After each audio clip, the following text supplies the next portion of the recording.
नमस्कार दोस्तों, आज बात करने वाले हैं बैलेंस शीट के बारे में। जैसा कि आप सभी जानते हैं, अब बैलेंस शीट का फॉर्मेट चेंज हो जाएगा। पहले हम लोग जो बैलेंस शीट बनाते थे वो इस शेप में बनाते थे, इसको बोलते हैं टी शेप, ठीक है। लेकिन अब जो बैलेंस शीट का फॉर्मेट है वो चेंज हो जाएगा। जैसा कि आपने प्राइवेट लिमिटेड कंपनी में देखा होगा तो 2 साल का कंपैरिजन होता था। देख सकते हैं इस प्रकार से बैलेंस शीट होती थी, जहाँ पे आपको इक्विटी एंड लायबिलिटी ये सब चीज़ें होती थी। अब चेंज हो गया है, तो चलिए बहुत कुछ सीखने को मिलेगा, बहुत कुछ समझने को मिलेगा। उससे पहले बताना चाहूँगा, जो भी भाई बंधु मेरे चैनल पे पहली बार है, इस वीडियो को पहली बार देख रहे हैं, जिन्होंने अभी तक सब्सक्राइब नहीं किया सब्सक्राइब कर लीजिए, साथ ही साथ बेल आइकन पे भी क्लिक कर लीजिए ताकि इस तरह का कंटेंट आपको मिलता रहे। तो दोस्तों, ICAI ने the institute of chartered accountants of India, जो कि अकाउंटिंग स्टैंडर्ड को रेगुलेट करती है। जैसे कि अगर आप GST की बात करें तो GST को कौन रेगुलेट करती है? CBIC, central board of indirect taxes and custom, वो GST को रेगुलेट करती है। जो लॉ और रूल बनाती है तो उसके हिसाब से टैक्स पेयर्स को और टैक्स ऑफिसर को फॉलो करना होता है। ऐसे ही अकाउंटिंग स्टैंडर्ड को रेगुलेट करती है the institute of chartered accountant of India. तो उन्होंने हाईली रिकमेंड किया है कि अब जो है, जो नॉन कॉर्पोरेट एंटिटीज़ है, पहले प्राइवेट लिमिटेड कंपनी में ऐसा बैलेंस शीट एप्लीकेबल था जिसमें 2 साल का कंपैरिजन जाता था, ठीक है, जहाँ पे फॉर्मेट चेंज होता था प्राइवेट लिमिटेड कंपनी का।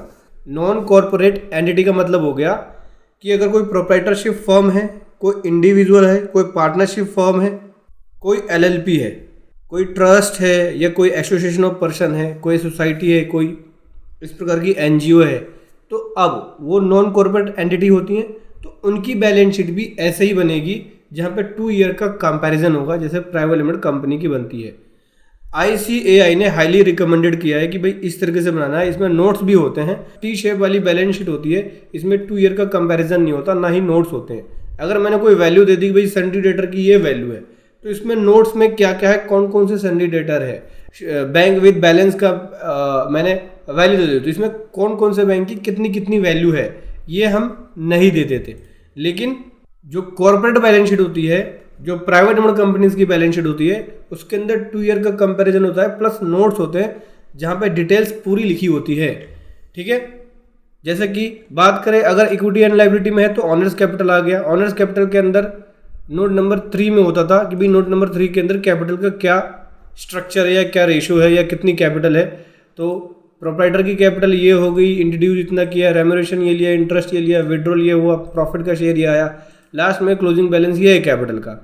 इसी प्रकार से रिजर्व एंड सरप्लस होता है, तो रिजर्व एंड सरप्लस का नोट्स भी है, 4 नंबर पे आएंगे। रिजर्व एंड सरप्लस कैसे बना और कहाँ से बना, तो इसकी डिटेल आपको यहाँ से एक एक चीज़ मिलेगी कि कैपिटल रिजर्व इतना है, अदर रिवर्स इतना है, अनडिस्ट्रीब्यूटेड सरप्लस इतना है, ठीक है। फिर उसके बाद आता था यहाँ पे long term borrowing. Long term borrowing के अंदर भी हमें डिटेल्स देनी होती थी। ये सब नोट्स में आपको देखने को मिलेगा कि अगर लॉन्ग टर्म बोरोइंग है तो लॉन्ग टर्म बोरोइंग पे इसमें टर्म लोन कितना है, अदर पार्टी से लोन कितना है, बैंक से लोन कितना है, या कोई डेफर्ड पेमेंट लायबिलिटी कितना है, तो वो वहाँ से हमें इसकी डिटेल मिलती है।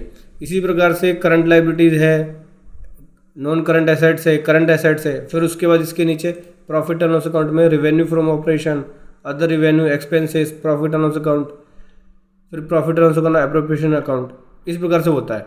तो साथ ही साथ इसके नोट्स भी होते हैं। नोट्स में हमें डिटेल्स भरनी होती है। देखने में आपको ये लग रहा है कि टफ है, लेकिन ये टी शेप से बहुत इजी होता है। बस आपको नोट्स को प्रिपेयर करते जाना है, बैलेंस शीट और profit and loss account automatic prepare होता जाएगा, ठीक है। हालांकि ये बैलेंस शीट 2022 से ही एप्लीकेबल है। बहुत से लोग एप्लीकेबल कर रहे हैं, कुछ लोग नहीं कर रहे हैं। तो आप हैबिचुअल हो जाओ इस बैलेंस शीट की, आप इसी बैलेंस शीट पे अपनी प्रैक्टिस करो ताकि आपको आगे दिक्कत नहीं आए, क्योंकि नॉन कॉर्पोरेट एंटिटीज़ के लिए भी यही बैलेंस शीट अब एप्लीकेबल हो चुकी है। तो कहीं भी अगर आप बैंक में दिखाएंगे या कहीं भी कुछ अपनी बैलेंस शीट को दिखाएंगे तो हो सकता है कि आपको बोले कि नहीं भाई हमें 2 ईयर की कंपेरिजन वाला बैलेंस शीट लेके आइए हमारे पास, जैसे प्राइवेट लिमिटेड कंपनी का होता है। अगर वो एक्सेप्ट नहीं करते हैं आगे, मान लो आपने लोन के लिए अप्लाई किया, तो हो सकता है आपकी बैलेंस शीट को रिजेक्ट मार दें। तो देखो, जिनका ऑडिट है उनको तो ज़रूरी ही है कि 2 ईयर का कंपैरिजन बनाए। जो नॉन कॉर्पोरेट एंटिटी है, जैसे प्रोप्राइटरशिप हो गया, इंडिविजुअल है, पार्टनरशिप फर्म है, कोई एसोसिएशन ऑफ पर्सन है, ट्रस्ट है, तो वो इस तरह की बैलेंस शीट बनाए ही बनाए। बाकी इस बैलेंस शीट को अगर आप डाउनलोड करना चाहते हैं तो इसका लिंक वीडियो के डिस्क्रिप्शन में मिल जाएगा। तो समझ गए दोस्तों। अब आपको ये 2 ईयर की कंपैरिजन वाला बैलेंस शीट के फॉर्मेट को फॉलो करना है जब भी आप बैलेंस शीट फाइनलाइजेशन करें, आईटीआर फाइल करें, टैक्स ऑडिट कराएं तो। और दोस्तों अगर आप बैलेंस शीट प्रिपरेशन की पेड सर्विसेज लेना चाहते हैं या टैक्स ऑडिट की पेड सर्विसेज लेना चाहते हैं तो उसका लिंक वीडियो के डिस्क्रिप्शन में है। तो समझ गए। अब आपको नॉन कॉर्पोरेट एंटिटीज को भी 2 ईयर की कंपैरिजन वाला बैलेंस शीट देना होगा। वीडियो कैसी लगी जरूर बताएं। Thank you so much. जय हिंद, वंदे मातरम।